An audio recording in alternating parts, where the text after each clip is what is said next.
नमस्कार, मैं हूं अमरेंद्र प्रताप सिंह।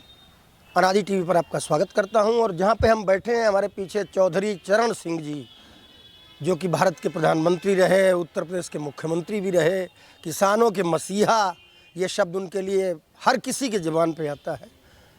तो अगर चौधरी चरण सिंह की मूर्ति दिख रही है तो आप ये भी समझ सकते हैं कि जहाँ हम बैठे हैं वो निश्चित रूप से राष्ट्रीय लोकदल से संबंधित कोई स्थान होगा। जी हाँ, यह है रालोद का प्रदेश कार्यालय। और हमारे साथ बैठे हैं राष्ट्रीय लोकदल के राष्ट्रीय महासचिव अनिल दुबे जी। बात करेंगे आरएलडी पे ही। राष्ट्रीय लोकदल, जिसे किसानों की पार्टी का दर्जा दिया था आमजन ने, अब वो डॉक्टर में जा रही, इंजीनियर में जा रही, वकील में जा रही, अधिवक्ता, आर्किटेक्ट, चार्टर्ड अकाउंटेंट, प्रोफेशनल मंच बना दिया आरएलडी ने। जाना कहाँ है अनिल जी?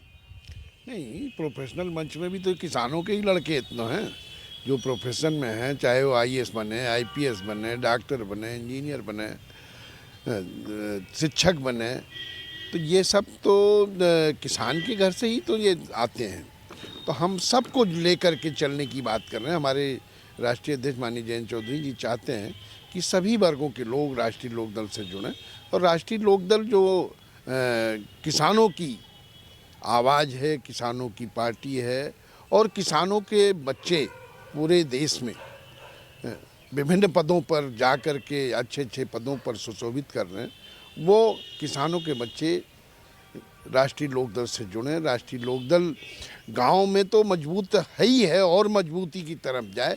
शहरों में भी हमारा प्रतिनिधित्व बढ़े, शहरों में भी हमारे लोग जुड़ें। और पार्टी ये चाहती है कि पार्टी उत्तर प्रदेश में विस्तार ले। मैं आपको, जब पिछला स्थानीय निकाय का चुनाव हुआ तो पहली दफ़े पूरे उत्तर प्रदेश में, पश्चिमी उत्तर प्रदेश में तो बहुतायत में हम नगर निकाय के चुनाव में हमें सफलता मिली थी। और यहाँ तक कि अयोध्या में, तब हम लोग विपक्ष में हुआ करते थे, अयोध्या में जहाँ सरकार दीप सबसे ज़्यादा जलवाती है, वहाँ का भी पार्षद राष्ट्रीय लोकदल का रहा है। तो हमारी पार्टी का विस्तार, जब से हमारे राष्ट्रीय अध्यक्ष माननीय जयंत चौधरी जी ने कमान संभाली है, उसके बाद उनका जो उद्देश्य है कि पार्टी विस्तार ले, तो आज पार्टी विस्तार की तरफ अग्रसर है। देश के, उत्तर प्रदेश के चारों सदनों में, लोकसभा, राज्यसभा, विधानसभा, विधान परिषद में राष्ट्रीय लोकदल का प्रतिनिधित्व है। राजस्थान में भी हमारी पार्टी बढ़ी है। अब हम राजस्थान, हरियाणा, अन्य राज्यों की तरफ भी हम अग्रसर हैं। और उत्तर प्रदेश में हम चाहते हैं, हमारे राष्ट्रीय अध्यक्ष जी, कि हमारी पार्टी शहरों में भी, नगर निगमों में भी अपना जो है स्थान बनावे, लोगों की समस्याओं से जुड़ने का काम करे। किसानों की बात तो हम प्रमुखता से उठाते ही रहेंगे, किसानों के लिए हम काम करते ही रहेंगे। हमारा जो दल है उसकी स्थापना ही किसान हितों को लेकर के है।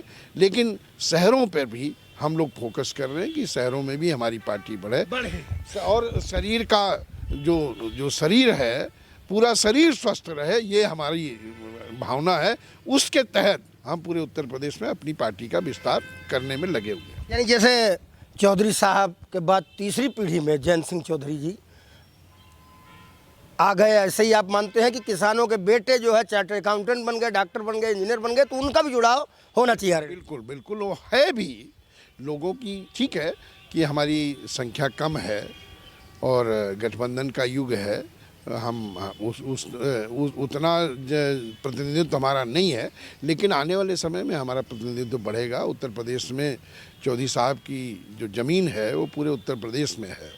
हमारी फसल ज़रूर कुछ लोग काट ले गए, लेकिन ज़मीन है। एक बार हम लोग फिर प्रयास करके अपनी उस जो ज़मीन है, उपजाऊ है, उस पर फिर से फसल पैदा करेंगे। ठीक है, ज़रूर पैदा करो, हम भी चाहते हैं। लेकिन एक सवाल बनता कि पश्चिम की पार्टी कहा जाता रहा आपकी पार्टी को हमेशा, आमजन में भी ये प्रचारित रहा, और दूसरे दलों के और आपके दल के नेता भी इस प्रकार की चीज़ें पश्चिम में ज़्यादा। इधर आजकल पूर्वांचल में बड़ी कवायद दिख रही है आपकी पार्टी की। बस्ती में सम्मेलन हो रहा है, तीनों जिलों में बस्ती का सम्मेलन होने जा रहा है, कहीं कुछ हो रहा, अयोध्या में पार्षद जिता दिए। तो क्या लग रहा है कि खाली पश्चिम से काम नहीं चल रहा, पूर्वांचल में भी जाना है, बुंदेलखंड में भी जाना है, सब जगह जाना है? नहीं, हमारी पार्टी पश्चिम का हमेशा रही। चौधरी साहब के समय में तो पूर्वांचल में आजमगढ़ तो बागपत कहा जाता था। आजमगढ़, गाजीपुर, सभी जगह तो हमारे राष्ट्रीय लोकदल के प्रतिनिधित्व रहे। और उत्तर प्रदेश में तो बीकेडी की, बीएलडी की जब नाम दूसरा हुआ करता था, लेकिन सरकारें रही हैं। जनता दल में हमारा वर्चस्व रहा है, तो हमारी स्थिति पहले से मजबूत रही है। पश्चिमी में ही लोगों हमको सीमित करने की बात करते हैं, लेकिन हमारा जो जनाधार है चौधरी साहब, जो किसान है, किसान पूरे उत्तर प्रदेश में है, पूरे देश में है, और पूरे देश का किसान चौधरी साहब को मानता है। और जब उनको भारत रत्न दिया गया तो पूरे देश में खुशियाँ मनाई गई, पूरे देश में मिठाई बांटी गई, लड्डू बांटे गए, गुड़ बांटा गया। तो चौधरी साहब को तो पूरा देश का किसान मानता है, और वही प्रतिनिधित्व तो हमारे राष्ट्रीय अध्यक्ष माननीय जयंत चौधरी जी कर रहे हैं। और जब से हम लोग एनडीए में गए हैं, किसानों के लिए बहुत सी कल्याणकारी योजनाएं शुरू हुई हैं। चौधरी साहब का सम्मान जो कांग्रेस ने 4 दशकों तक नहीं किया, वो मोदी जी ने करने का काम किया। उत्तर प्रदेश में किसानों के लिए योगी जी काम कर रहे हैं। हम लोगों ने तो लोकसभा चुनाव में नारा दिया था कि अब की 400 पार का नारा एनडीए दे रहा है, और हम कह रहे हैं गन्ने का भाव 400 पार कराएंगे। तो माननीय योगी जी ने उस बात का सम्मान किया, उत्तर प्रदेश में गन्ने का मूल्य 400 रुपये किया। तो हमारा उद्देश्य किसान की खुशहाली है। हम चाहते हैं कि इस देश का, इस उत्तर प्रदेश का किसान खुशहाल रहे, उसके दवा के लिए, उसको शादी ब्याह के लिए कर्ज ना लेना पड़े, वो आत्मनिर्भर बने, और उसकी तरफ उत्तर प्रदेश का किसान अग्रसर है। ठीक है, एक सवाल और आपकी बातों से ही निकल के आया। अब क्योंकि 2027 का चुनाव में 1 वर्ष ही रह गया है, हम मानते हैं कि आपके पार्टी से 2 सांसद जो अभी आपको 2 टिकट मिला, दोनों आपको जीत गए, एक सांगवान साहब और एक चंदन चौहान साहब, जाट समाज से और गुर्जर समाज से। लेकिन विधायकों में आपके अनिल कुमार भी नज़र आते हैं, मंत्री बनाया है चौधरी साहब का ही निश्चित रूप से। जयंत चौधरी जी ने ही बोला होगा तभी मंत्री बने वो एक ऐसे समाज का प्रतिनिधित्व करते हैं जिसको कहा जाता है कि अभी तक वंचित समाज, शोषित समाज रहा है, वहाँ से निकल के आए, काम कर रहे होंगे अपने समाज के लिए। उपचुनाव में आपने मिथिलेश पाल जी को टिकट दिया, पाल समाज से, वो जीत के आई। बड़ी संख्या में मैंने उन लोगों को खुश देखा, वो सब पूरे उत्तर प्रदेश के पाल समाज के संगठनों के लोग वहाँ पर दिखाई पड़े उपचुनाव जब मैं वहाँ गया। अन्य लोग भी आपकी पार्टी से हैं, अल्पसंख्यक विधायक भी आपके साथ हैं। अब सवाल इस बात का है कि भारतीय जनता पार्टी के साथ गठबंधन में, एनडीए में रहने से जो अल्पसंख्यक विधायक गण हैं या जो भी अल्पसंख्यक नेता जुड़े हुए हैं आरएलडी से, वो तो जरूर असहज महसूस करते हैं। नहीं, कोई असहज नहीं महसूस कर रहा। राष्ट्रीय लोकदल का अपना सिद्धांत है। हमने उत्तर प्रदेश में या देश में भारतीय जनता पार्टी के साथ हम सरकार में शामिल हैं। हमने कोई उनकी पार्टी में विलय नहीं किया है। हमारी अपनी पार्टी है और हमारी अपनी पार्टी की विचारधारा है। हम अपनी विचारधारा के साथ उनके साथ जुड़े हैं, मुद्दों पर हम उनके साथ जुड़े हैं। किसानों के लिए इस देश के प्रधानमंत्री जी ने कहा कि वो स्वर्गीय चौधरी चरण सिंह के सपनों का भारत बनाना चाहते हैं, वो चौधरी साहब के सपनों का देश बनाना चाहते हैं। तो जब चौधरी साहब के सपनों का देश वो बनाना चाह रहे हैं, चौधरी साहब के सपनों का भारत वो बनाना चाह रहे हैं, वही हम चाह रहे थे, तो हमने उनसे समझौता किया। लेकिन हमने अपने सिद्धांत, जो मूल हमारा सिद्धांत है, जो हमारा विचार है, जो चौधरी साहब का दर्शन था, उसको छोड़ करके हमने समझौता नहीं किया है।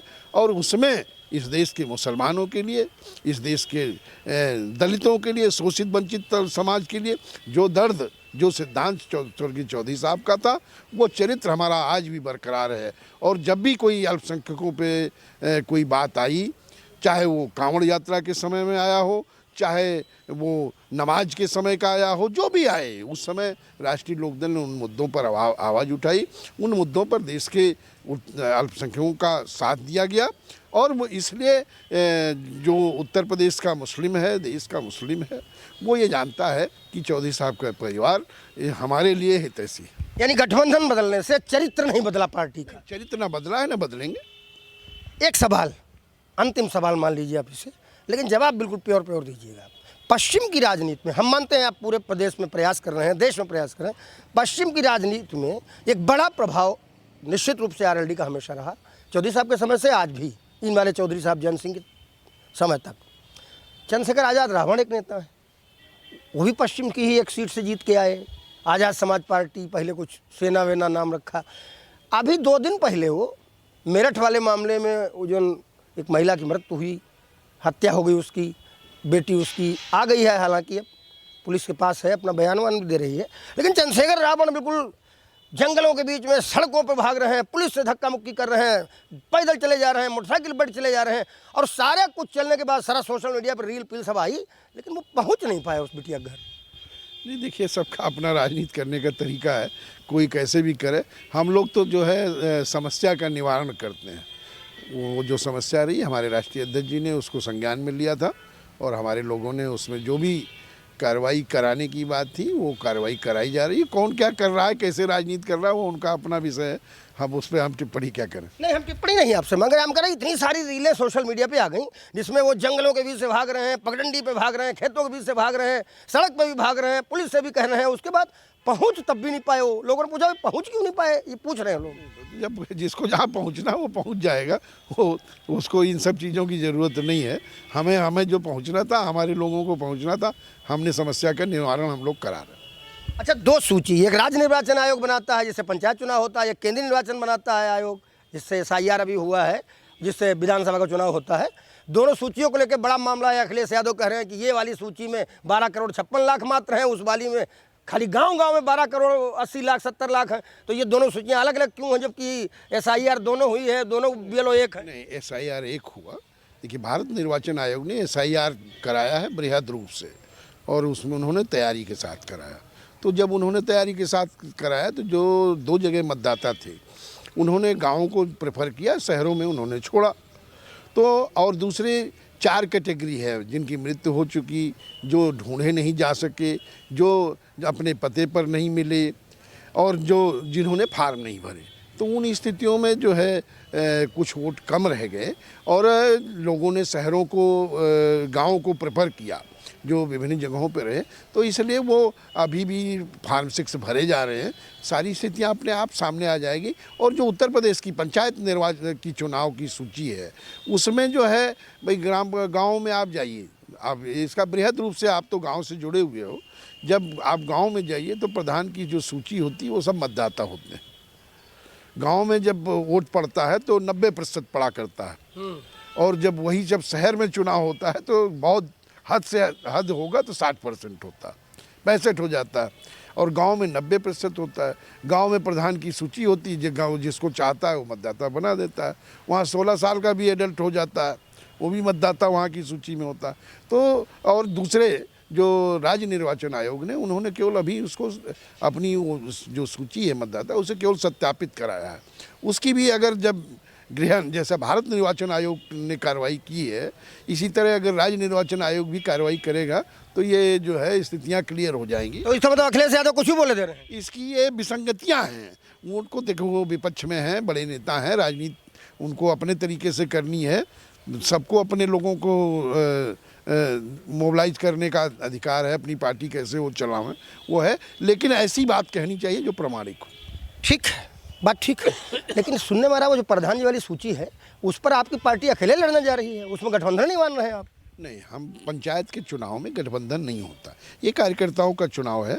हम विधानसभा में, लोकसभा के चुनाव में हम गठबंधन करते हैं। हमारी पार्टी ने, हमारे नेता ने का मत है और वो चाहते हैं कि हमारा कार्यकर्ता जिला पंचायत के चुनाव, क्षेत्र पंचायत के जो सदस्यों के चुनाव है वो लड़े, और जो अध्यक्षी के चुनाव होंगे, अध्यक्षी के चुनाव में समझौते की बात होगी। लेकिन हम अपने कार्यकर्ताओं को जिला पंचायत के चुनाव में, क्षेत्र पंचायत के चुनाव में, ग्राम प्रधानी के चुनाव में हम छूट देंगे। अब हमारी जिला इकाई जो भी तय करेगी, जिसको लड़ाना चाहे वो लड़ाए। राष्ट्रीय लोकदल, हमने सारे सवाल पूछ लिए और उन्होंने जवाब भी सब दे दिए।